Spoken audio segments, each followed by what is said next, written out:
PDF के लिए Telegram join करें। डिक्टेशन स्टार्ट होगा 5 सेकंड के बाद।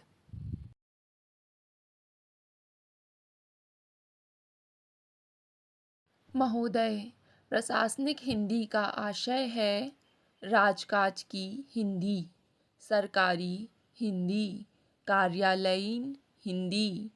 हिंदी के इस नवीन स्वरूप को मान्यता स्वतंत्रता के पश्चात मिली है। स्वतंत्रता संग्राम के दौरान हिंदी संपर्क भाषा एवं राष्ट्रभाषा के रूप में प्रतिष्ठित हो चुकी थी। वहीं हिंदी स्वतंत्रता के बाद राजकाज और प्रशासन के क्षेत्र में अपनी नई भूमिका के साथ अवतरित हुई। इस प्रकार हिंदी की एक नई विधा का आविर्भाव हुआ है, जो कालांतर में प्रशासनिक हिंदी के नाम से जानी जाने लगी।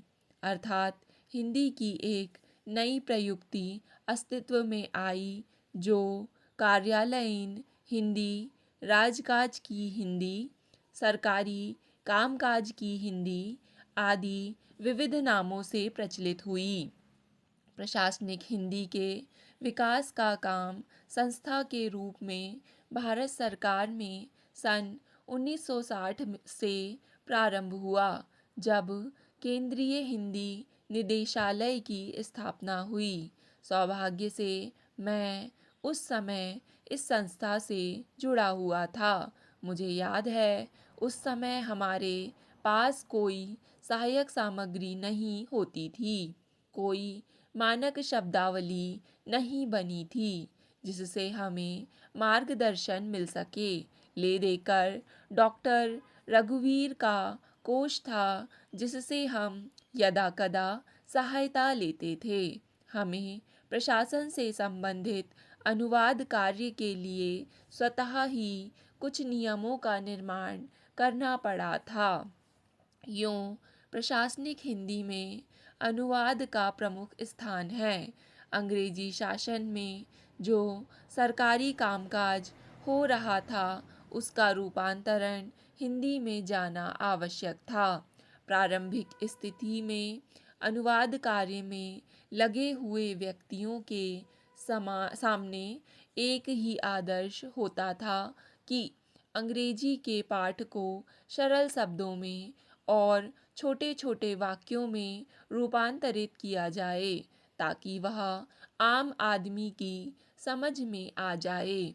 हम लोगों को यह बात समझ में आ गई थी कि अंग्रेजी शासन चलाने वाले लोगों की भाषा है, जिनको जनसाधारण तक पहुंचाने की कभी भी ज़रूरत महसूस नहीं की गई, जबकि उसे आम आदमी की छाया से बचाकर रखने की कोशिश की जाती रही। यह शासक और शासित के बीच अलगाव या दूरी रखने का प्रयत्न था। इसके विपरीत हम मानते थे कि हिंदी लोकतंत्र की भाषा है, स्वतंत्र भारत की राजभाषा है। यह शासक और जनता के बीच सीधे संपर्क और संवाद के लिए वचनबद्ध है। हमारी कोशिश रहती थी कि अंग्रेजी और संस्कृत के भारी भरकम शब्दों का प्रयोग ना हो। लंबे वाक्यों को दो या दो से अधिक छोटे छोटे वाक्यों में बदल कर लिखा जाए। चूँकि शब्दावली नहीं बनी थी, इसलिए अनुवाद के साथ हमें शब्दावली निर्माण का कार्य भी करना होता था। उस समय के अनूदित प्रशासनिक साहित्य के कुछ नमूने आपको देखने को मिलें तो आपको पता चलेगा कि उस समय की अनुवाद की भाषा अधिक सहज और सुबोध होती थी। मैं तो आज भी प्रशासनिक सामग्री के इसी प्रकार किए गए सहज, सरल और बोधगम्य अनुवाद का पक्षधर हूँ। इस अनुवाद कार्य को अधिक व्यावहारिक तथा वैज्ञानिक रूप तब मिल सका जब भारत सरकार ने शब्दावली का निर्माण शुरू किया। महोदय, यह काम निदेशालय के ही एक विभाग में किया गया, जो वैज्ञानिक तथा तकनीकी शब्दावली आयोग के नाम से बाद में एक पृथक आयोग बना। इस आयोग ने प्रशासनिक विषयों के साथ ज्ञान विज्ञान के विभिन्न विषयों की शब्दावलियां बनाने का काम हाथ में लिया। विश्वविद्यालय स्तर की पाठ्य पुस्तकों एवं अन्य प्रामाणिक ग्रंथों के अनुसार अनुवाद का काम भी आयोग ने संभाला। यह अनुवाद कार्य विभिन्न ग्रंथालयों की ग्रंथ अकादमियों की देखरेख में होता था और आयोग में शब्द निर्माण का कार्य केंद्रीय स्तर पर किया जाता था। इससे अनुवाद के कार्य में गिरावट आई। अनुवाद और शब्द निर्माण के कार्य में दूरी आ जाने से दोनों कार्यों में शिथिलता आई, दोनों के स्तर में कमी आई।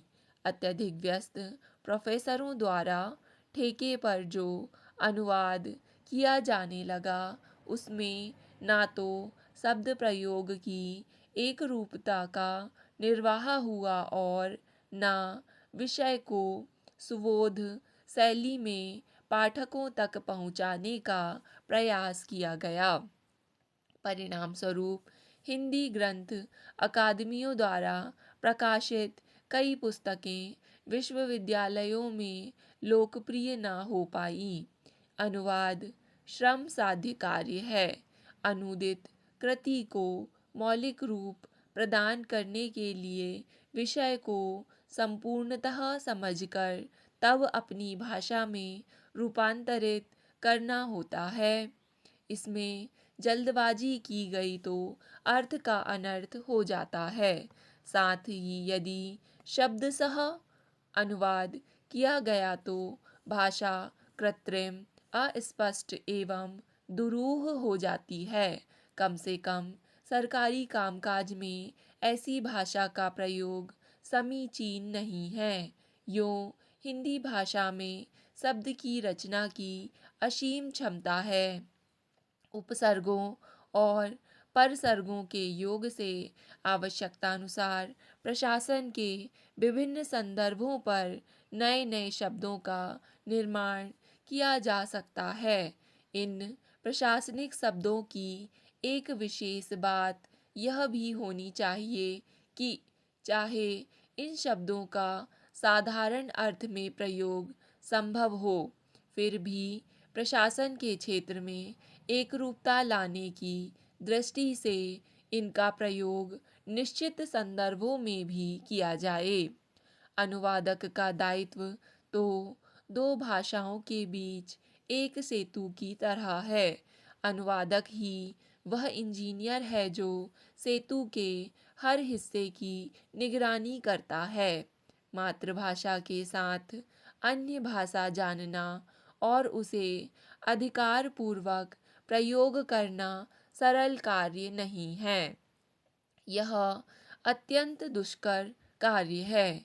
अनुवाद कार्य करने वाले व्यक्ति का लक्ष्य भाषा एवं स्रोत भाषा दोनों पर समान अधिकार होना चाहिए।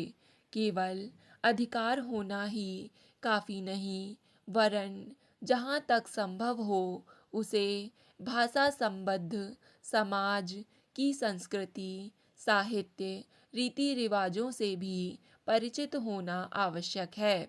इस पर भी यह ज़रूरी नहीं है कि संस्कृति सभ्यता का जानकार तथा भाषा का अधिकार रखने वाला व्यक्ति कुशल अनुवादक भी हो। मेरे विचार में अनुवादक में दोनों भाषाओं के समुचित ज्ञान के साथ न्यूनाधिक स्वयं मौलिक रचना करने की क्षमता भी होनी चाहिए, क्योंकि अनुवाद वह कला है जिसके माध्यम से किसी भाषा की रचित कृति को अन्य भाषा में लिखा है। अतः सफल अनुवादक को सृजनशील लेखक भी होना चाहिए। स्टॉप। डिक्टेशन पसंद आए तो वीडियो को लाइक तथा चैनल को सब्सक्राइब करें।